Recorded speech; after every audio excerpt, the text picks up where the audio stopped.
आपका international market है, उस इंटरनेशनल मार्केट में आपका जो एक्सचेंज रेट है, means how many rupees will be exchanged for US dollar or say Japanese yen or say British pound. So ये कैसे होगा, इस चीज को कौन डिटरमिन करता है? तो स्टूडेंट देखो, अलग अलग टाइम पे अलग अलग सिस्टम थे, ठीक है। पहले मैं क्या करूंगा, पहले मैं आपसे मेजर जो 3 सिस्टम रहे उन सिस्टम्स की बात करूंगा। सबसे पहले आपके पास है फ्लेक्सिबल एक्सचेंज रेट, कि फ्लेक्सिबल एक्सचेंज रेट क्या होता है, ठीक है। फिर हम बात करेंगे फिक्स एक्सचेंज रेट की,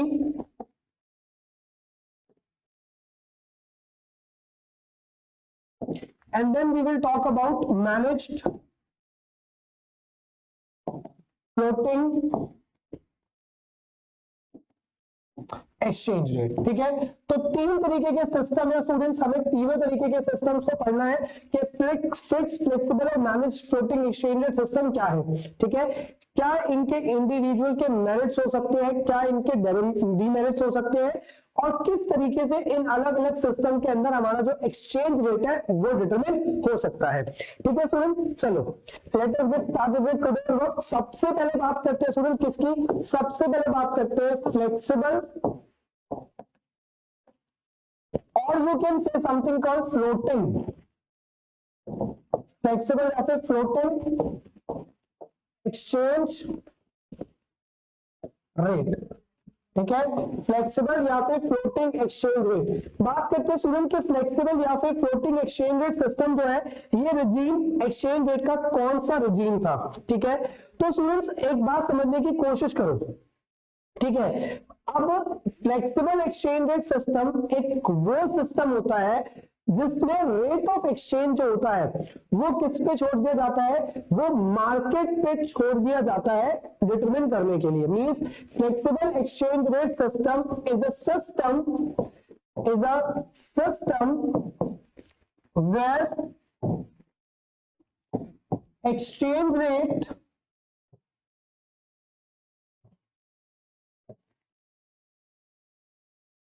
determination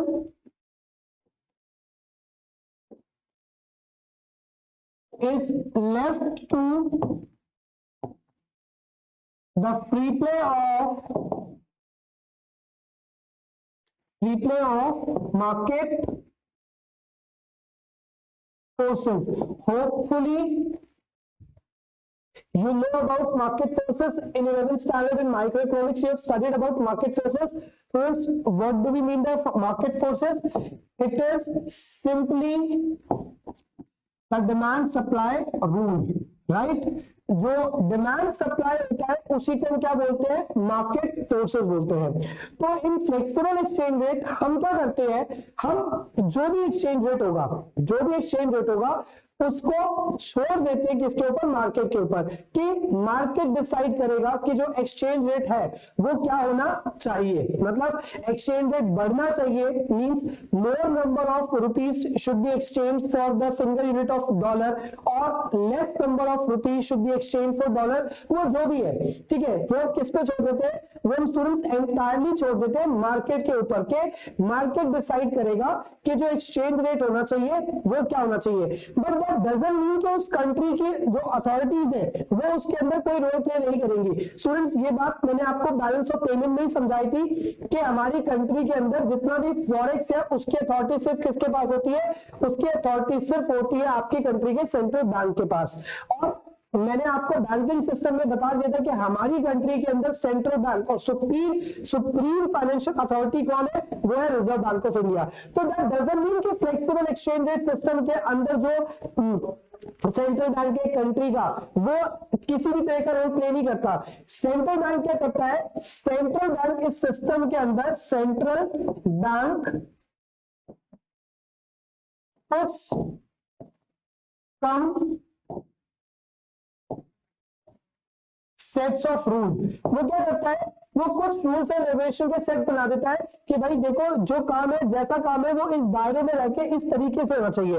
लेकिन वो क्या करता है, वो डायरेक्टली किसी भी तरीके से एक्सचेंज रेट को इफेक्ट करने के लिए नहीं आता जब तक कि कोई बहुत बड़ी क्या ना हो जाए, जब तक कि कोई बहुत बड़ी तरह की सिचुएशन ना आ जाए। वैसे स्टूडेंट आपको ऐसा समझने की जरूरत ही नहीं है। रीजन क्या है?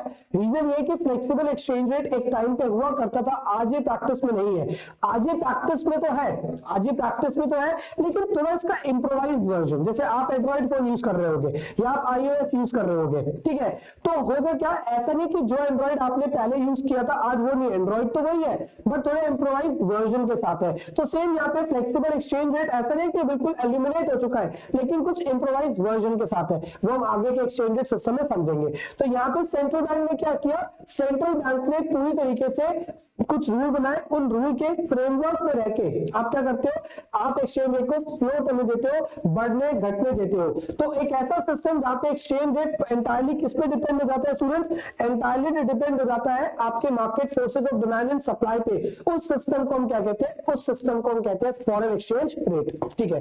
होपफुली स्टूडेंट्स यहां तक बात समझ में आई होगी, ठीक है। अब यहां से हमें जो मेजर एक चीज मिली जो हमें आगे की मतलब आगे इस चीज को समझने में हेल्प करेगी, तो हमने कहा system where exchange rate is determination free play of market forces.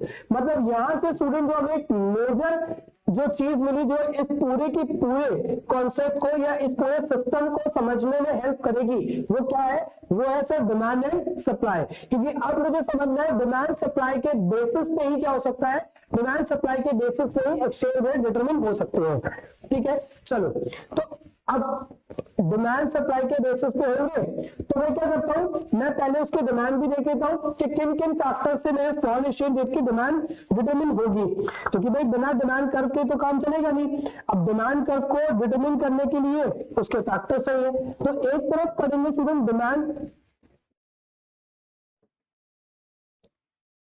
ठीक है, ठीक है, और उसका रेट से रिलेशनशिप क्या होगा, और एक तरफ पढ़ेंगे सप्लाई, ठीक है। रिकॉल करो 11th standard price determination chapter, हमने कहा था सर रेट किसी भी चीज का हो डिटरमिन कौन करता है, डिमांड सप्लाई। थोड़ा बहुत रिकॉल करो, आपने कहा था डिमांड डाउनवर्ड है, सप्लाई अपवर्ड है, दोनों का इंटरसेक्शन पॉइंट क्या डिसाइड करेगा, दोनों का इंटरसेक्शन पॉइंट डिसाइड करेगा कि उस गुड का रेट क्या होगा। लेकिन स्टूडेंट उसको रिकॉल करने से पहले कुछ थोड़ा फ्लैशबैक में और चलते हैं। हमने डिमांड चैप्टर पढ़ा था, डिमांड चैप्टर में हमने ये पढ़ा था कि जो डिमांड है उसको भी कैसे डिटरमिन किया जाएगा।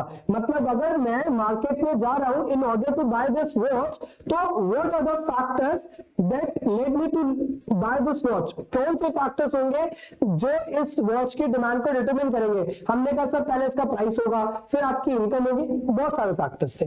Price was one of the major factor जिसको हमने कहा था कि सर प्राइस का और किसी भी गुड का जो डिमांड रिलेशनशिप आता है इन दोनों का, वो जनरली क्या आता है, इनवर्स आता है। सम केसेस पे exceptions to law of demand, उसको हटा दो, जनरल केसेस की बात करते हैं। तो हमने पढ़ा था डिमांड का जनरली प्राइस से रिलेशनशिप कैसा होता है, इनवर्स होता है, यही पढ़ा था।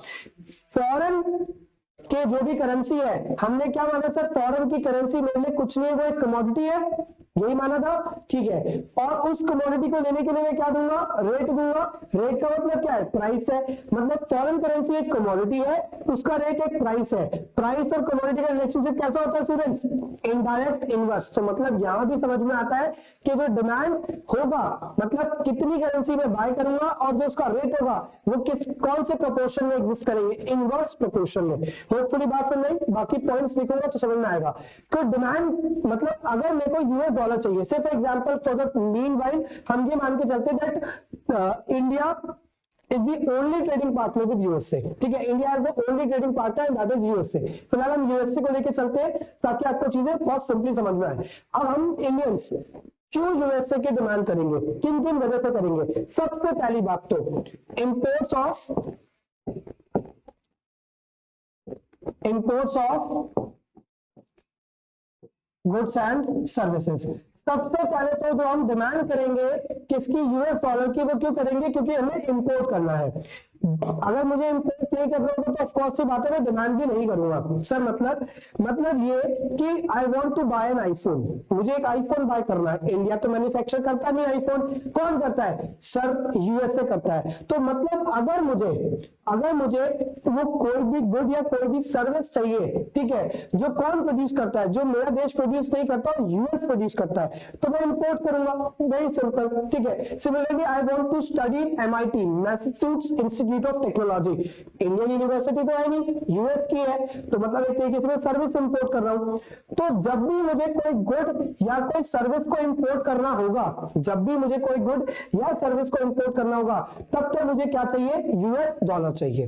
क्या चाहिए? यूएस डॉलर चाहिए। अब स्टूडेंट ये बात आप भी समझ सकते हो कि गुड और सर्विस को बाय करने के लिए क्या चाहिए? यूएस डॉलर चाहिए। और हम ये पढ़ चुके हैं कि अगर स्टूडेंट्स यूएस डॉलर जो है आपके पास, यूएस डॉलर अगर बढ़ जाएगा तो आप इन गुड्स के डिमांड क्या कर दोगे? आप इन गुड्स की डिमांड सिंपली कम कर दोगे। आप कहोगे यार यूएस डॉलर बढ़ रहा है, तो सिंपल सी बात है, लॉ ऑफ डिमांड काम करेगा, रेट बढ़ेंगे तो डिमांड कम करेंगे। तो पहला पॉइंट तो क्या हो गया सर? पहला पॉइंट हो गया imports of goods and services, ठीक है। दूसरा पॉइंट क्या है स्टूडेंट हमारे पास? देखते हैं। सो दूसरा पॉइंट हमें गिवन है टूरिज्म।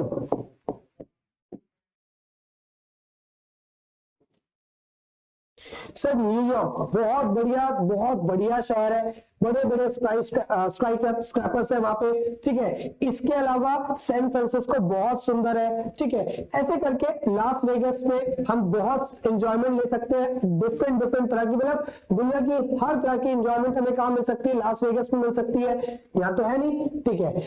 अब सर इंडिया में तो नहीं है, तो जाना पड़ेगा वहां पे। तो मतलब जब आप फॉरेन कंट्रीज में जाते हैं, अभी हमने कहा यूएसए ही है, तो जब मैं यूएसए जाऊंगा एज ए टूरिज्म पर्पस के लिए, एज अ टूरिस्ट जाऊंगा, घूमने के लिए जाऊंगा, तब भी मुझे क्या करना पड़ेगा? मुझे यूएस डॉलर चाहिए होगा, ठीक है। तो मतलब आप फॉरेन करेंसी की डिमांड क्यों कर रहे हो? ताकि आप वहां पे घूमने के लिए जा सको। तो मतलब डिमांड का एक अनदर डिटर्मिनेंट क्या कौन सा हो गया स्टूडेंट? डिमांड का एक अनदर डिटर्मिनेंट हो गया टूरिज्म, ठीक है। ये भी आ गया, ठीक है। नेक्स्ट स्टूडेंट हमारे पास क्या है? नेक्स्ट हमें पॉइंट रखा है unilateral transfers, unilateral transfers sent abroad. Sir इसका मतलब बहुत सिंपल है कि तुम क्या कर रहे हो? वन साइडेड पेमेंट्स कर रहे हो। तुम क्या कर रहे हो? तुम वन साइडेड पेमेंट्स कर रहे हो। जैसे भाई आपने कहा सर एमआईटी पढ़ने जाना है, आप एमआईटी पढ़ने चले गए, अब आपके पेरेंट्स अब वहां पे आप पढ़ रहे हो, उन्होंने कहा भैया तुम पढ़ने गए सिर्फ पढ़ाई पे ध्यान दो, जॉब की टेंशन, पार्ट टाइम की टेंशन मत लो, वो सब हम देखेंगे, तुम सिर्फ अपनी पढ़ाई के ऊपर ध्यान दो। आपने कहा ओके। अब उस केस में वो क्या भेजेंगे? आपको रेमिटेंसेस भेजेंगे, पर मंथ का आपका पॉकेट एक्सपेंडिचर भेजेंगे, मंथली एक्सपेंडिचर भेजेंगे आपको कि ये तुम्हारा जो भी पीजी है उसका रेंट हो गया, ये तुम्हारा एक्स्ट्रा एडिशनल खर्चे हो गए, ट्रांसपोर्टेशन, वो सब कुछ भेजेंगे। तो ये क्या है? ये यूनाइटेड ट्रांसफर्स। तो यूनाइटेड ट्रांसफर्स अगर वो भेजेंगे आपको यूएसए में, तो किस फॉर्म में होगा? यूएसए की फॉर्म में, यूएस डॉलर की फॉर्म में। तो यूएस डॉलर की फॉर्म में का मतलब क्या हुआ? आप डिमांड कर रहे हो किसकी? यूएस डॉलर की। तो यूनाइटेड ट्रांसफर्स सेंट अब्रॉड, ठीक है। इसके बाद स्टूडेंट्स हमारे पास क्या पॉइंट है? Purchase of assets in abroad। आप एक अच्छी खासी रिच फैमिली से बिलोंग करते हो और आप क्या करने गए हो? आप यूएस से पढ़ाई करने गए हो, ठीक है। आपके पेरेंट्स ने कहा यार क्यों रेंट पे रहना है, क्यों पीजी में रहना है, इतना पैसा दोगे? भाई कोई दिक्कत नहीं है, तुम वहां पे एक अपना क्या करो, वहां पे अपना एक फ्लैट ले लो, हमें कोई प्रॉब्लम नहीं है। तुम वहां पे अपना एक फ्लैट ले लो, अपना फ्लैट पे आराम से रहो। इनफैक्ट भाई बिजनेस माइंडेड है ना, आपने आपके पेरेंट्स से बोला तुमको हम फ्लैट दिला देते हैं, तुम एक काम करो वहां पे रहोगे, वहां पे जो भी तुम्हारे दोस्त वगैरह बनेंगे उनको जरूरत होगी तो तुम उनको अपने साथ रखना, उनसे इनफैक्ट क्या करना? पैसे लेना। बिजनेस है तो बिजनेस माइंडेड तो ऐसे होंगे। तो आप क्या कर रहे हो? आप फॉरेन में किसी तरह की एसेट बाय करना चाहते हो। अब आप यूएसए में एसेट बाय करना चाह रहे हो, तो यूएस में एसेट बाय करने के लिए क्या चाहिए आपको? यूएस डॉलर चाहिए। तो अगेन आप क्या कर रहे हो? आप डिमांड कर रहे हो किसकी? यूएस डॉलर्स की, ठीक है। समझ में आता है? ठीक है। और फिर क्या है स्टूडेंट? फिर आपका स्पेक्यूलेशन। व्हाट इज स्पेकुलेशन, अभी थोड़ी देर पहले भी क्लियर किया था आपको लास्ट लेक्चर में ही। मैंने कहा था स्पेकुलेशन का मतलब क्या है, स्पेकुलेशन का मतलब है मनी से मनी अर्न करना। जैसे कि शेयर मार्केट में क्या करते हैं, स्पेकुलेशन करते हैं कि वहां पे हम किसी कंपनी के शेयर्स को बाय करते हैं और वेट करते हैं until the price will go up, जैसे price will go up will sell all the shares, हम ये करेंगे will sell all the shares, हम सारे शेयर्स को बेच देंगे so that we can earn some profit, ठीक है, out of it। so speculation में वही होता है। तो लोग करते क्या है, लोग ऑफ्टनली जिनके पास अच्छी नॉलेज, इसमें कौन स्पेकुलेशन कौन करेगा, इंडिविजुअल स्टूडेंट कम कर सकते हैं, कम करते हैं, ज्यादातर कौन करते हैं, बड़े बड़े बैंकिंग इंस्टीट्यूशंस होते हैं, बड़ी बड़ी जो कंपनीज होती है, तो ये जो होते हैं, ठीक है, इन्वेस्टमेंट कंपनीज होती है, ये लोग ज्यादातर इसमें ट्रेड करते हैं। वो क्या करते हैं, करेंसी को बाय कर लेंगे, ठीक है, वो जैसे आज उन्होंने देखा मार्केट ओपन हुई और यूएस डॉलर जो है वो 73 का है, उन्होंने बाय कर लिया, ठीक है, और उन्होंने ऐसे एक लिमिट सेट कर दिया, खुद ही बैठे हुए कि जैसे ये जो डॉलर है ये 73 से 74 का तो एकदम नहीं हो पाएगा, लेकिन जैसे ये 73 से 73.5 का हो जाए, ठीक है, 5 का नहीं हो रहा, 73.2 का, 73.3 का हो जाए, भेज देना।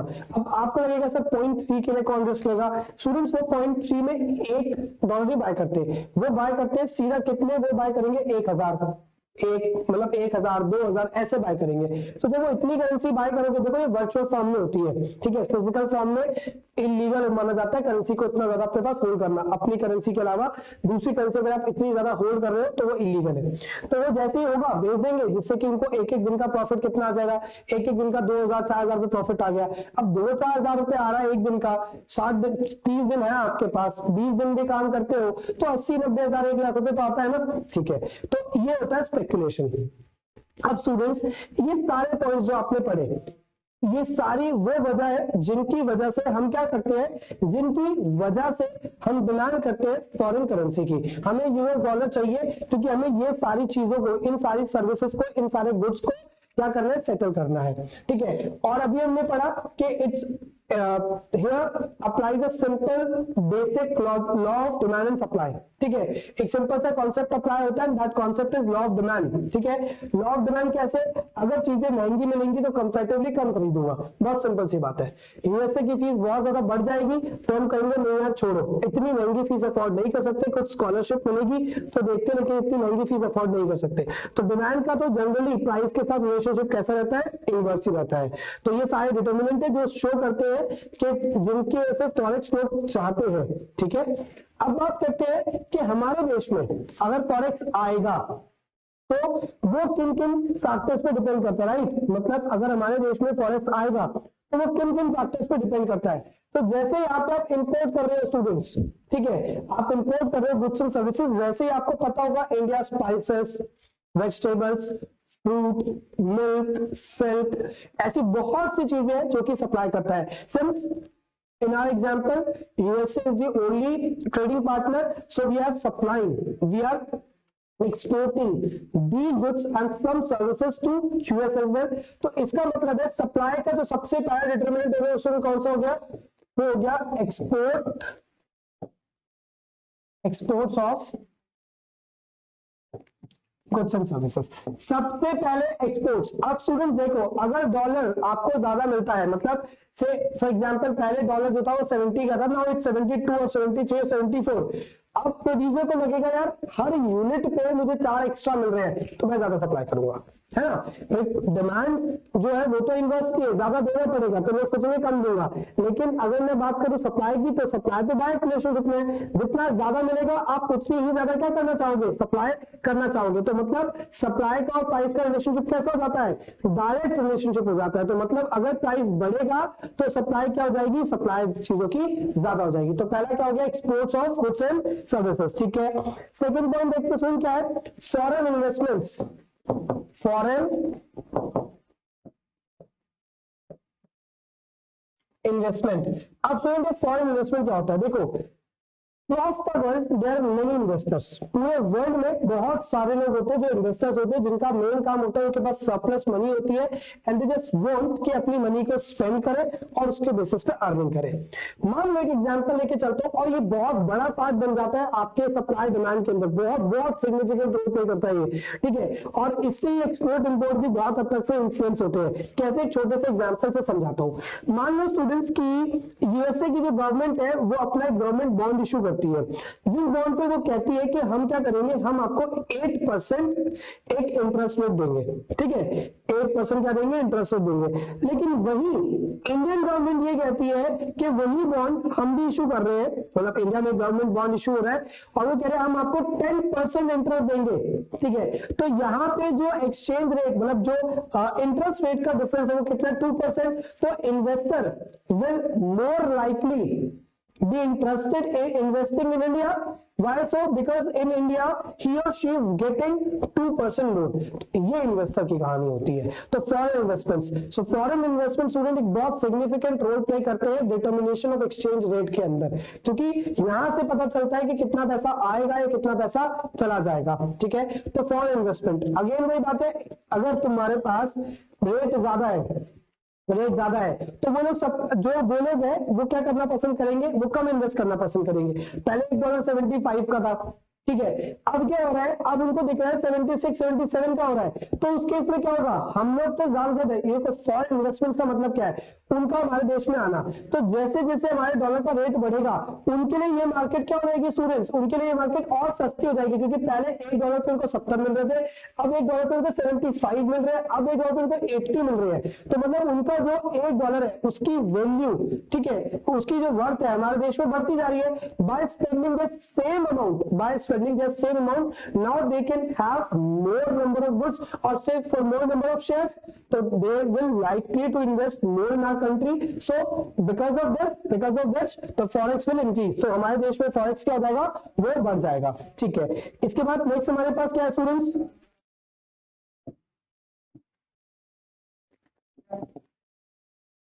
रेमिटेंसेस। सर ये तो आपने बोला कि भेजा है, बिल्कुल। अब आप MIT पढ़ने गए थे, आपने अपनी MIT में पढ़ाई कंप्लीट करी, आप एक बहुत बढ़िया पोस्ट पे यूएसए में ही जॉब में लग गए, आप एक अच्छी कंपनी में हो, आप एक अच्छे पैसे अर्न कर रहे हो, अब आप अपने पेरेंट्स को मनी बेच रहे हो, ठीक है। ऐसा होता है ना भाई, आपके पेरेंट्स की भी तो आपसे कुछ ना कुछ अमानत दो, दे आर फाइनेंशियली सेटल्ड, पर ठीक है पेरेंट्स को भी अच्छा लगता है कि भाई बच्चा वहां पे है, वहां से मैं पैसे भेज रहा है, ठीक है। तो ये क्या हो गया, रेमिटेंसेस। सो रेमिटेंसेस क्या होते हैं स्टूडेंट, अगेन वही बात, यहाँ से जब आप पढ़ने गए थे तो उन्होंने पैसे भेजे, जब आप जॉब कर रहे हो तो आपने पैसे भेजे, तो हमारे देश में तो सप्लाई हो ही रही है, तो सप्लाई अगेन, ठीक है। नेक्स्ट पॉइंट स्टूडेंट देखते हैं हमारे पास क्या है, तो नेक्स्ट पॉइंट हमारे पास अगेन वही आ गया, स्पेक्यूलेशन, जिसमें डायरेक्टली क्या की जाएगी, जिसमें डायरेक्टली करेंसी को ट्रेड किया जाएगा। तो जब आपको दिखेगा कि भाई बढ़िया सस्ती मिल रही है तो आप क्या करोगे, ज्यादा करेंसी एक्सचेंज कर लोगे, ठीक है। आपको दिख रहा है कि भाई प्राइस बढ़ने वाला है तो आप ज्यादा से ज्यादा बाय करने लग जाओगे।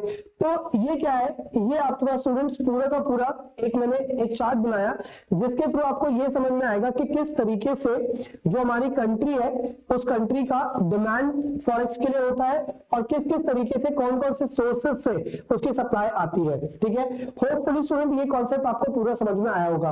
तो यहां से हम कंक्लूड क्या करते हैं, यहां से हम कंक्लूड करते हैं that the rate of exchange is directly related to demand.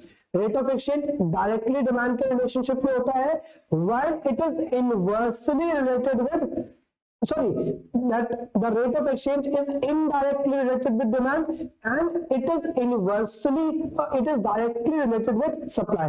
demand के साथ inverse है, supply के साथ direct है, ठीक है। चलो आगे बात करते हैं।